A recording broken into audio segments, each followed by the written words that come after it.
우리가 지금 제자도의 삶에 대해서 지금 말씀을 살펴보고 있습니다. 우리는 제자의 본을 보이신 주님의 모습을 본받으면서 저와 여러분들이 살아가야 될 줄 믿습니다. 그것이 하나님께 영광이요 또 우리에게는 한량없는 은혜와 기쁨이 되는 줄 믿습니다. 사람들은 자기보다 높은 사람, 많이 가진 사람, 또 많은 지식을 갖고 있는 사람, 심지어는 힘과 권력을 또 인기가 많은 사람들을 찾아가기 마련입니다. 그러다가도 높은 사람이 낮은 사람, 낮은 곳에 가서 사람들을 찾으면 큰 이슈가 되는 것이 오늘 현재의 모습입니다. 그러나 높은 사람들이 늘 낮은 자를 생각하고 낮은 자를 찾아가며 그들과 동고동락한다는 것은 쉽지 않은 것 또한 우리들이 잘 알고 있습니다. 예수님은 만왕의 왕, 만주의 주님이십니다. 그 높고 높은 보좌에서 이 낮고 낮은 이 땅까지 오신 것에 대해서 우리 가운데 알지 못하는 사람은 아무도 없을 것입니다. 그런데 우리 주님은 이 땅에 오신 것으로 끝나는 게 아니라 이 땅에 오셔서 세리와 죄인들을 찾아오셨고 심지어는 그들을 제자 삼으셨고 그들과 동고동락하면서 지내셨던 것을 보게 됩니다. 주님을 정말 믿고 또 제자로서의 삶을 살아가는 저와 여러분들은 예수님의 이런 행보에 대해서 우리들이 정말 주목해서 봐야 되고 내가 제자의 삶을 잘 살고 있는지 못 살고 있는지 주의 말씀에 따라서 저나 여러분들이 비춰봐야 됩니다. 영광이 뭡니까? 하나님의 기준에 맞는 것이 영광입니다. 하나님의 뜻 가운데 살고 하나님 원하는 그 길에 우리들이 서 있는 것, 그것이 하나님께 영광이죠.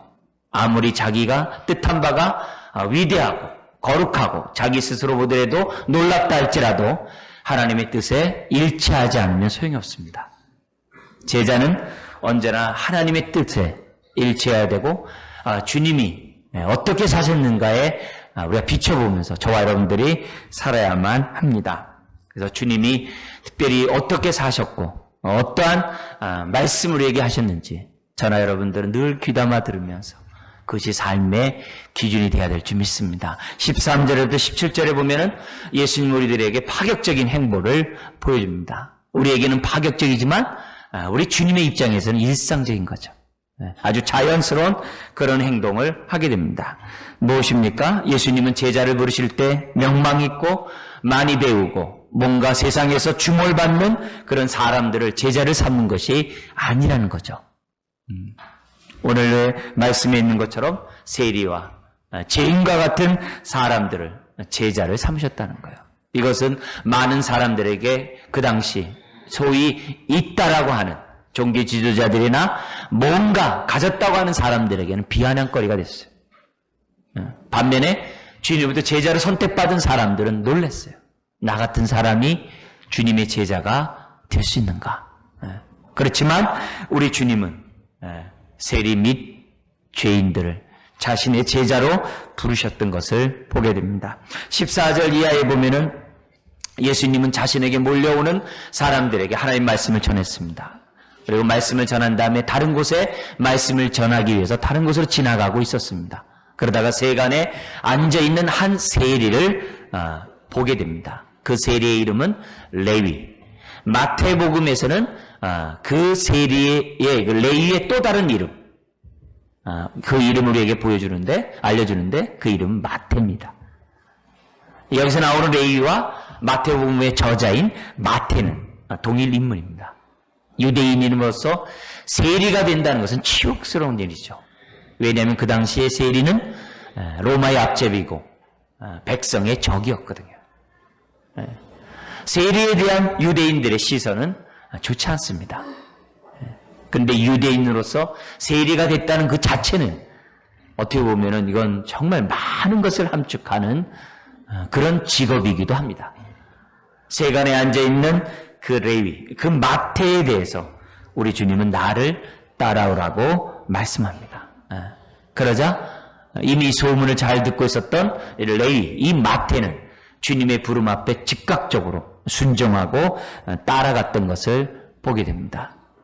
이런 주님의 이런 부르심 속에서 오늘 저와 여러분들이 분명히 기억해야 될 것은 하나님은 사람을 볼 때 세상의 가치관처럼 사람을 보지 않는다는 겁니다. 세상은 뭔가 가졌고 뭔가 높은 자리에 있고 뭔가 많은 것을 소유한 사람들에게 좋은 호감을 갖고 있는 것이 현실입니다. 그러나 우리 하나님은 영혼에 관심을 갖고 계세요. 그리고 복음은 모든 자에게 차별이 없어요. 차별이 없어요. 차별 없는 그 은혜이기 때문에 오늘 저나 여러분들이 예수를 믿는 줄 믿습니다. 세리를 부르신 것은 뭡니까? 하나님의 구원에는 차별이 없다는 거예요. 하나님의 제자에는 차별이 없다는 거예요. 주 앞에 쓰임받고 부름받는 그 일에는 차별이 없다는 거예요. 세상에서는 뭔가 가지고 있는 사람이 많은 것을 할 수 있어요. 그러나 하나님 나라에는 아무것도 갖고 있지 않아도 많은 일을 할 수 있어요. 심지어는 내가 아무것도 배우지 못한 사람이라 할지라도 하나님 나라에서는 귀한 일로 쓰임받을 수 있음을 믿습니다. 우리의 믿음의 선배들이 우리나라에도 많이 있습니다. 정말 덕망 있고 도전이 되고 정말 많은 사람들의 귀감이 되는 제자의 삶을 사는 사람들이 많이 있습니다. 그래서 여러분들이 익숙한 한 사람을 여기 여러분에게 좀 소개하고자 합니다. 김제에 가면 금산교회가 있습니다. 이제 그 금산교회에 아주 정말 혁혁한, 정말 어떻게 보면은 정말 헌신과 그 금산교회가 세워지는데 많은 희생을 마다하지 않았던 조덕삼이라는 성도가 있습니다. 조덕삼이라는 사람, 지주였고 많은 사람들에게 평상시에도 주님을 만나기 전에도 덕망 있는 그런 부자였다고 합니다. 하루는 그 부자에게 한 젊은 10대의 정말 거지와 같은 꼴을 갖고 있는 한 아이가 찾아오게 됩니다.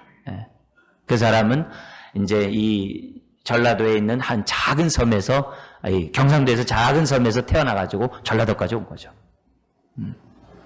와가지고 이 주인이란 조덕삼이라는 사람이 굉장히 인품이 좋고 사람들을 거둬 들인다는 소문을 듣고 그 집에 찾아가요. 그래서 자기의 사정을, 고아로서 자기 사정을 얘기를 하자 이 조덕삼이라는 사람이 불쌍히 여겨 그 사람의 일을 줍니다. 그에게 준 일은 마부였습니다. 여러분, 그 당시 시대에 말이 있다는 얘기는 얼마나 부자였는지를 우리에게 보여주죠. 그죠?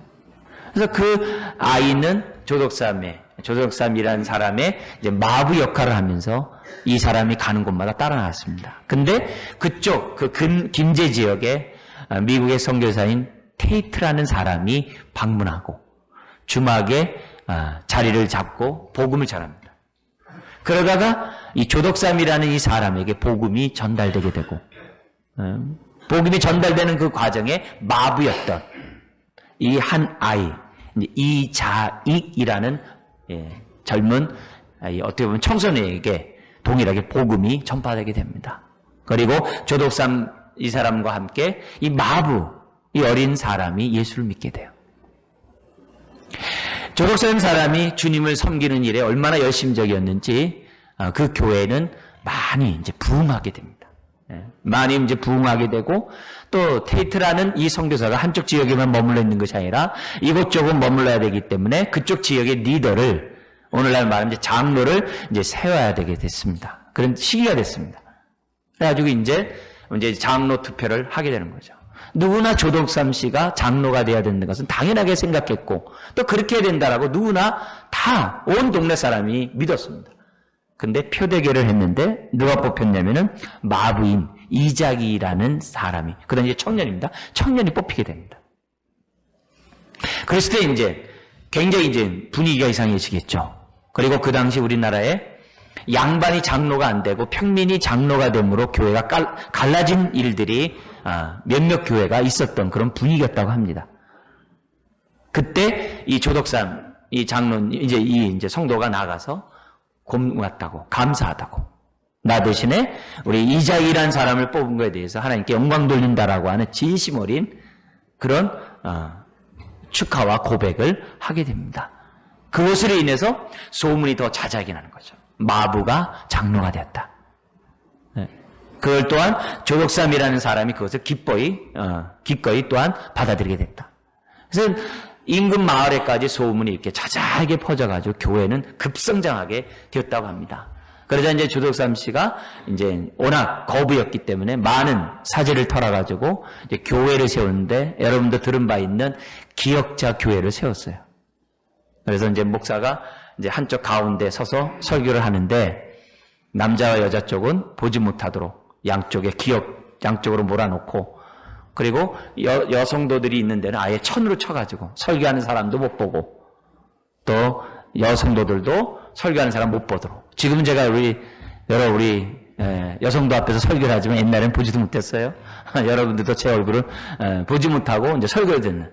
그런 예배, 기역자 교회에서 이제 교회를 짓고 교회를 갖다 이제 섬기게 됐습니다. 근데 지금이야 이제 이렇게 목회자들이 이렇게 설교를 하고 있지만 옛날엔 장로들이 설교를 많이 하는 기회가 있었습니다. 더구나 이제 선교사가 이곳저곳 다니다 보기 때문에 새벽 예배나 여러 정규 예배 속에서 장로님들이 설교를 많이 했었어요. 근데 이 조덕삼이라는 이 사람이 이자이, 자기 마부의 지금도 마부입니다. 같이 교회에서는 장로지만은 마부예요. 근데 그 사람의 설교에 감동을 받은 거예요. 이게 쉽지 않은 일이죠. 그래서 당신은 장로로 있는 것보다도 목회자로서 하나님을 섬기는 게 더 좋다 해가지고 모든 물신양면을 도와 평양신학교에 보여요. 그리고 교회는 점점 더 급성장하게 되고 그 빈자리를 우선은 이 초대 일대 목사님 한 분을 모시게 돼요. 그리고 그러면서 교회는 계속 커가고 나중에 이 이자익이라는 이 마부가 이제 목사 안수를 받은 다음에 2대 목사로서 이 조덕삼 이분이 초대를 해요. 이미 이때 기역자 교회를 세울 때 조덕삼이라는 이분은 2대 장로가 됩니다. 더구나 자기의 마부였던 이런 사람을 갖다가 자기의 담임 목사로 모신다는 것은 쉬운 부분들이 아니죠. 근데 모셔가지고 모실 뿐만 아니라 이분이 자기네 한 교회만이 아니라 인근 주변에 있는 지역의 교회, 왜냐면 목회자를 잘 없기 때문에 그 교회를 섬길 수 있도록 물심양면을 도와주게 돼요. 그래서 저희 이제 장로교단에서 3번씩이나 걸쳐서 총회장을 하는 아주 많은 일들을 하게 되는 그런 목회자가 됩니다. 그리고 이제 이 두 분은 다 이제 돌아가시고 이제 유교가 이제 생겨나게 유교가 터지게 됩니다. 그래서 좌익과 우익가 나뉘어서 동네가 다 불바다가 될 때 이 교회는 정말 살아남았다는 거예요. 왜냐하면은 좌익이나 우익이나 이 교회는 우리들의 교회라는 생각이 많이 있었다고 합니다. 여러분, 저는 여러분에게 정말 이 조덕삼 이 장로라는 이분의 그런 안목, 이런 섬김에 대해서 정말 이렇게 여러분들에게 정말 강조하지 않을 수가 없어요. 제자의 삶, 좋은 문 들어가기를 원하는 저와 여러분들, 제자로서의 삶을 살아가는 사람들은 신분의 귀천에 따라서 사람을 보는 게 아니라 영혼으로 사람을 대할 수 있어야 한다는 거죠. 조덕삼이라는 사람은 자기가 주인이고 지주고 많이 배운 그런 사람이라 할지라도 이자이라는 마부가 장로가 되고 목사가 되는 그 일에 헌신적으로 앞섰던 사람이 바로 조덕삼 장로였다는 거죠. 바로 이것은 제자로서 살아가는 저와 여러분들이 본받아야 될 안목인 줄 믿습니다. 우리 주님은 다른 사람을 제자로 부르는 것이 아니라 오늘 보면은 세리와 같은 이 땅에 오신 것도 귀한데 근데 이 땅 가운데서도 세리를 제자로 삼으시는 놀라운 삶의 모범을 우리들에게 보여주셨던 것을 보게 됩니다. 여러분, 세리만 제자 삼은 것으로 우리 주님은 끝나지 않았어요.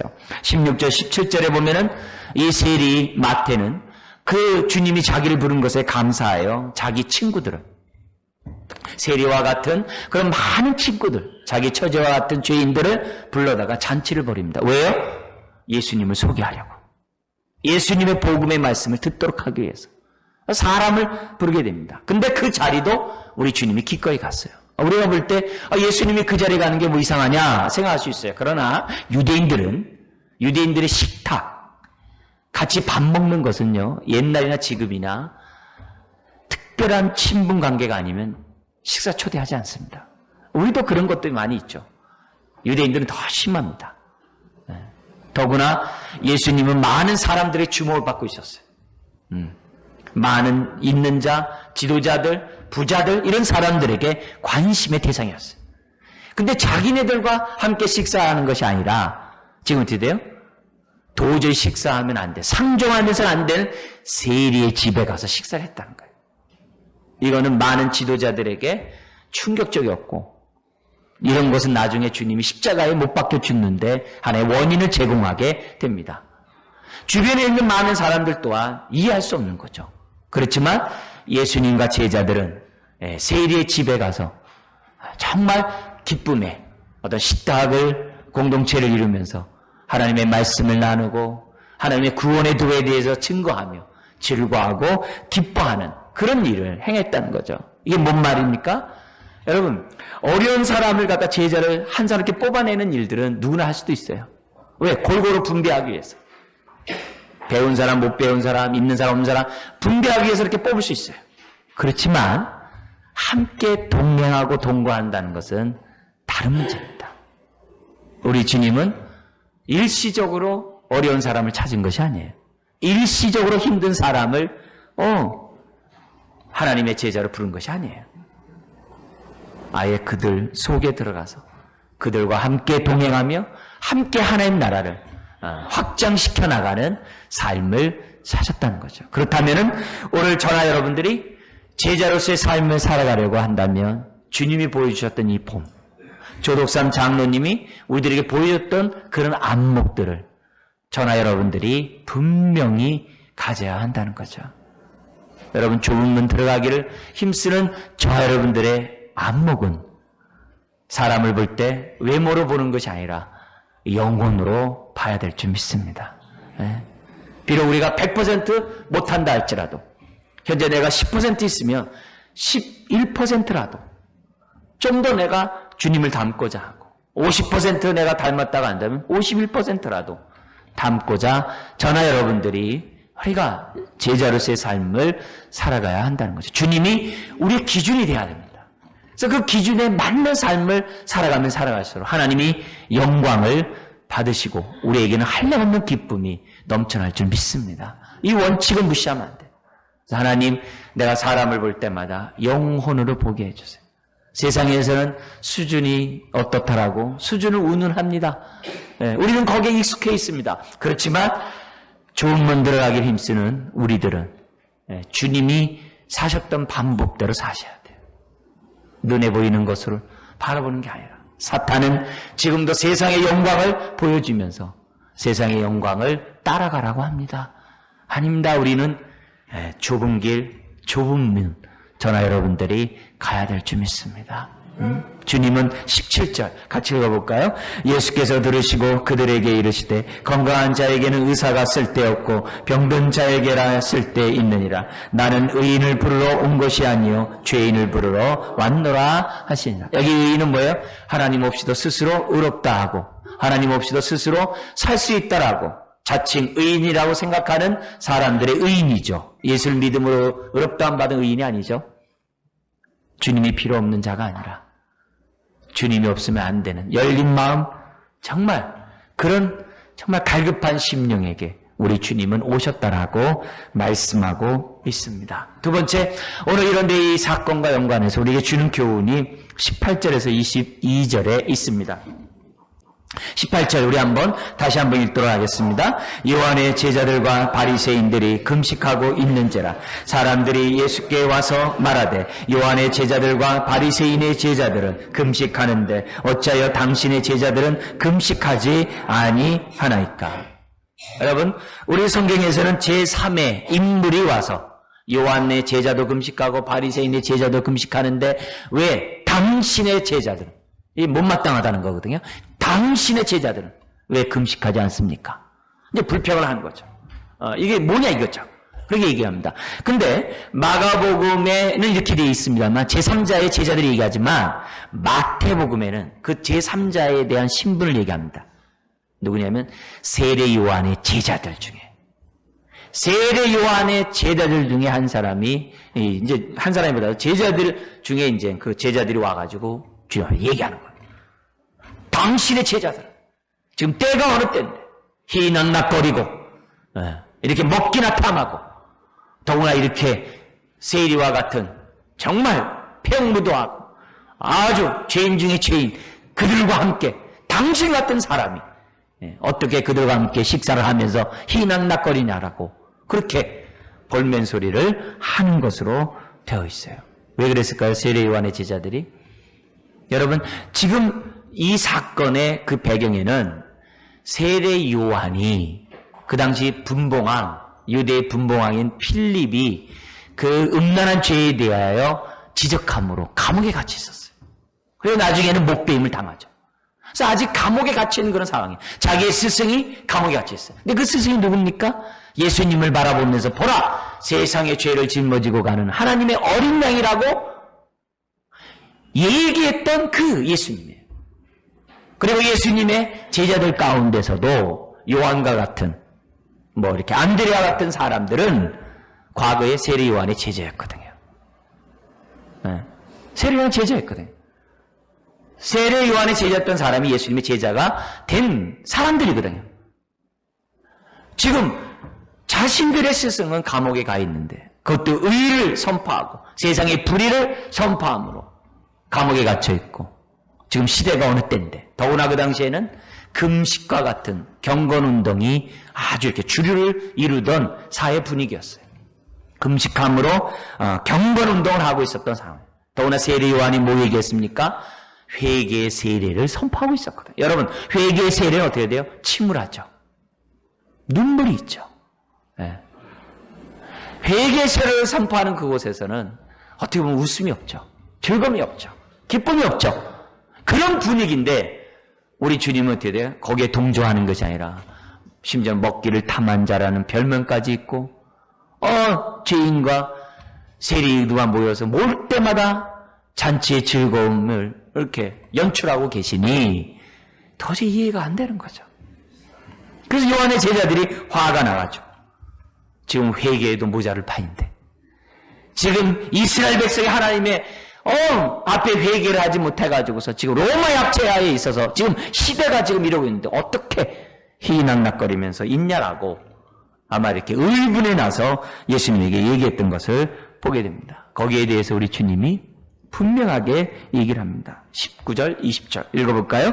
예수께서 그들에게 이르시되 온인집 손님들이 신랑과 함께 있을 때 금식할 수 있느냐? 신랑과 함께 있을 동안에는 금식할 수 없느니라. 그러나 신랑을 빼앗길 날이 이르리니 그날에는 금식할 것이니라. 지금 자신을 신랑으로 얘기하고 있고 지금 제자들을 들러리로 얘기하고 있어요. 지금 그리고 어떤 날에 잔칫날에 지금 장사 지내는 날이 아니라는 거예요. 지금 요한의 제자들은 장사 지내는 날과 같은 그런 모습이었어요. 또한 금식하에 있는 유대 사회는 장례식 분위기였어요. 그건 옛 시대에 불과하다. 구약에 불과하다. 지금 새 시대, 신약의 시대가 왔다는 거예요. 성령의 시대가 왔다는 것을 주님 보였어요. 회개하라, 천국이 가까우니라. 할렐루야. 예수를 믿으면 우리 안에 천국이 임하는 줄 믿습니다. 그게 새 시대거든요. 복음의 시대거든요. 성령의 시대거든요. 새 생명의 시대거든요. 시대가 바뀌었는데 너희들이 그 장례식과 같은 분위기를 내가 바꾸기 위해서 이 땅에 왔는데 너희는 이 잔치의 즐거움에 동참하지 않고 여전히 장례식에 속해 있겠냐 이게. 지금은 잔칫날에 그러나 훗날 내가 십자가에 못 박혀 죽을 것이니 그때 울라라고 금식할 것이라고 우리 주님은 얘기를 해요. 말씀합니다. 여러분 그 당시 이 사건이 어떤 때 벌어진 얘기입니까? 지금 뭐냐면 세리와 죄인과 함께 식사하고 있는 그때 막 잔치가 한참 무르익는 그때 그러면서 하나님 나라는 이와 같으니 하면서 예수님은 잔치를 통하여 하나님 나라는 잔치와 같다는 것을 통하여서 하나님 나라를 눈누이 말씀하셨어요. 그러면서 우리 주님이 그 잔치 때 있는 그 당시 유대인들이 하는 생활 습관을 얘기해요. 잔치가 되면 즐거움이 있어야 되고 첫 번째, 두 번째는 새 옷을 입어야 됩니다. 처음 입은 옷을 입고 잔치에 가는 게 예였대요. 입던 옷을 가면 결례라고 했다. 그래서 옷 얘기를 해요. 그리고 잔칫날에는 어떻게 돼요? 처음 이렇게 따서 먹는 새 포도주를 내놓는 것이 잔치의 하나의 통례였다고 합니다. 그러니까 그런 세 가지의 그 잔치의 그런 요소를 지금 제자들의, 그 지금 뭐냐면 자기에게, 예수님에게 지금 따지는 요한의 제자들에게 설명하고 있는 거예요. 그러면서 새 포도주는 새 부대에 담아하니라. 새 포도주는 복음을 얘기하죠. 새 부대는 오늘 우리들의 심령, 우리들의 삶을 얘기를 하죠. 그래서 복음은 새 마음에 담아야 되는 거죠. 이걸 통해서 주님이 우리들에게 보여주는 제자는 어떠한 삶을 살아야 되는가? 두 번째가 뭡니까? 잔치의 즐거움 속에 살아야 한다는 거예요. 새 부대로서 살아야 한다는 거예요. 새 시대답게 살아야 한다는 거예요. 하나님 나라가 내 안에 임했다라고 하는 확신을 가지고 천국의 삶을 살아야 한다는 것이 제자의 삶이라는 거예요. 여러분, 우리가 사는 이 세대는 치열합니다. 우리가 사는 이 세대는 경쟁사회고 굉장히 힘듭니다. 여러분, 앞으로 살면 살수록 지금보다 더 힘들 거예요. 그게 성경이 말하는 예언입니다. 점점 어려울 거고, 점점 슬플 거고, 점점 고통스러운 일이 많을 겁니다. 그렇지만 우리가 제자로서 우리의 심령 안에 하나님 나라가 온전히 임하면 그 어떤 어려운 일도 우리는 이길 수 있다는 거예요. 이길 수 있다는 거예요. 아무리 우리 흔히 아는 비유처럼 더워도 에어컨이 잘 돼 있으면 더운 것도 이깁니다. 아무리 추워도 난방이 잘 되면 견뎌냅니다. 세상에 아무리 힘든 일이 있어도 우리가 예수 안에 있으면 견뎌낼 수 있음을 믿습니다. 여러분, 10번째 재앙 때 진노의 사자가 장자를 멸하는 애굽의 심판이 임하게 됩니다. 그러나 문설주에, 인방에 어린 양의 피가 발라져 있는 그 집에는 재앙이 넘어갔어요. 재앙이 넘어간 것을 끝났습니까? 그렇지 않죠. 그 집안에서는 마지막 성만찬을 하고 있죠. 먹고 마시고 있죠. 잔치의 즐거움에 그들은 즐기면서 주님의 명령을 기다리고 있었죠. 여러분, 바깥에서는 장자가 죽는 심판이 있는 그런 상황이지만 문설주의 어린 양에 발려있는 예수 안에 있는 사람들은 주님과 더불어 먹고 마셨다는 거예요. 여러분, 제자로서의 삶은 내 안에 하나님 나라가 임했다는 사실을 깨닫고 천국의 삶을 살아가는 것이 제자입니다. 이게 우리들의 삶의 양식이 돼야 돼요. 새 부대가 돼야 돼요. 우리가 새로운 피조물이 되었음에도 불구하고 옛날 방식대로 저와 여러분들이 살아가면 안 된다는 것을 오늘 주님 우리들에게 말씀하고 있어요. 여러분, 우리는 새 부대가 된 줄 믿습니다. 예수 믿는 사람은 새로운 피조물이 됐다 그래요. 여기 새 부대는요, 재밌는 단어를 썼어요. 우리 성경에는 그냥 새롭다라는 단어가 다 똑같아요. 근데 이 말을 쓴 이 언어에서는요, 그 새라는 단어가 여러 가지가 있는데 독특한 단어를 썼어요. 예를 들면 제품이 신제품이 나왔습니다. 그러면 어떻게 돼요? 수백 가지가 새로운 제품이 나왔다고 해서 새롭다는 표현을 쓰죠. 근데 그런 단어를 쓰지 않았어요. 여기에 새롭다는 이 단어는 정말 세부대의 세자는 무슨 단어냐면 유일무이한, 하나밖에 없는 명품 중에 명품, 한 제품에 세자를 썼어요. 그러니까 하나님이 우리가 볼 때 예수 믿으면 구원받습니다. 그러면 어떻게 돼요? 나도 받고 너도 받고 저 사람도 받고 다 받았어요. 마치 우리는 어떻게 돼요? 새로운 제품이 쫙 나온 것처럼 생각해요. 왜? 저 사람도 받고 나도 받고 저 사람 다 받았으니까. 근데 하나님이 우리를 새로운 피조물이 되었다고 했을 때 그 셋자는 이 제품 가운데 하나가 아니라 유일한, 하나밖에 없는 독특한 나만의 제품이라는 것을 우리 주님이 했다는 거예요. 이 얘기는 여기뿐만 있는 게 아니라 출애굽기 19장에 보면 하나님이 출애굽한 이스라엘 백성과 언약을 체결해요. 내가 너희의 하나님이 되겠다. 너희는 내 백성이 되라. 너희들이 네 손가락에 있는 그 10개의 계명만 지키면 내가 언약의 축복을 너에게 마음껏 주리라. 그래서 네 손가락만큼만 너희들은 내가 너에게 명령한 그 명령대로 살아라. 그러면 내가 너희가 언약을 맺은 그 언약의 축복들을 내가 다 주리라. 구하지 않는 것도 다 주리라. 그러면서 그 언약을 체결한 그 하나님의 백성에 대해서 우리 하나님이 뭐라고 얘기했느냐? 너희는 나의 보배, 이렇게 하셨어요. 너희는 나의 보배니라. 보배. 보배다. 그러니까 오늘 우리가 하나님 앞에서 저나 여러분들이 어떤 모습으로 나를 봐야 되는지 봐야 돼요. 하나님은 나를 볼 때 보배로 보는 줄 믿습니다. 유일무이한 완전히 아주 하나밖에 없는 특제품으로 하나님이 저나 여러분을 보는 줄 믿습니다. 이걸 우리들이 깨달으셔야 돼요. 깨달으셔야 돼요. 여러분, 지금 20세기 넘어와가지고 이 세상을 지배하는 큰 사조가 두 개예요. 사람을 볼 때 사회 공동체의 한 구성원으로 보느냐라는 그런 주장을 하는 철학사조와, 하나는 뭐냐면 자기 혼자 단독자로서 내 자신을 봐야 한다고 하는 그 주장이 전체 철학계의 큰 두 흐름 중에 두 흐름입니다. 그 가운데 우리는 어떻게 해야 돼요? 어떻게 보면은 사람마다 다 다를 수 있어요. 근데 우리는 이 두 가지를 다 기독교는 다 갖고 있습니다. 근데 그 가운데 중요한 것은 뭐냐면 내가 하나님 앞에 단독자로서 써야 돼요. 혹시 학교에서 키르케고르라는 유명한 실존 철학자의 사람 들어본지 모르겠어요. 고등학교의 책에서 나오는 인물이에요. 그 사람이 뭐냐면 단독자 얘기했어요. 사람은 하나님 앞에 설 때 진정한 존재가 있고 행복이 있고 가치가 있고 의미가 있다라는 표현을 쓴 사람이에요. 그렇지 않고 사람들이 어떻게 돼요? 하나님 앞에 서지 않으면 어떻게 돼요? 똑같은 실존 철학자이면서도 자살한 니체 같은 사람이 되는 거예요. 왜? 죽음 앞에 도저히 이겨내지 못하니까 소망이 없어서 자살해버리는 거예요.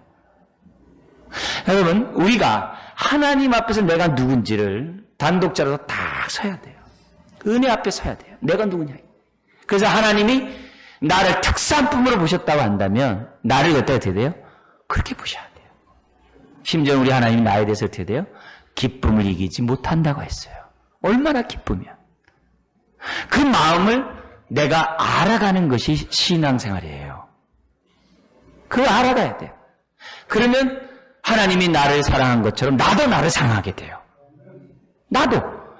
내가 세상 사람들처럼 소유가 많고 적고 배우고 못 배우고 신분이 높고 낮은 분 나를 보는 게 아니라 영혼으로 나를 보게 돼요.